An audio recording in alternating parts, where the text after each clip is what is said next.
লেবুর উৎপত্তির সঠিক ইতিহাস মেলে না, তবে ধরে নেওয়া হয় উত্তর পূর্ব ভারতই লেবুর আদি নিবাস। প্রথম জন্মায় আসামে, তাও অন্তত ২৫০০ বছর আগে। সেখান থেকে আরব বণিকদের হাত ধরে ১০০ খ্রিস্টাব্দ নাগাদ মধ্যপ্রাচ্য আর আফ্রিকায় যায়। এরও ১০০ বছর পর ভূমধ্য সাগর পেরিয়ে লেবু যায় ইতালিতে। এরই মধ্যে মিশর আর সুমেরে চাষ শুরু হয়ে যায়। তবে ১০ শতক পর্যন্ত এর চাষ ব্যাপক ছিল না। স্পেনে গেছে একাদশ শতকে, তাও আরবদের হাত ধরে।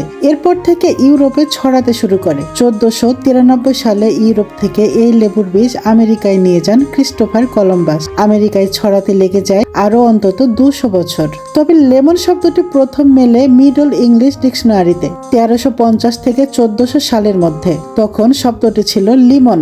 এটা আবার ফরাসি শব্দ, এজন্য ধরে নেওয়া ফরাসি থেকে ইংরেজিতে এসেছে। আবার ফরাসিরা শব্দটি পেয়েছে ইতালির লিমনি থেকে, আর ইতালিয়ানরা পায় আরবদের শব্দ লাইমন।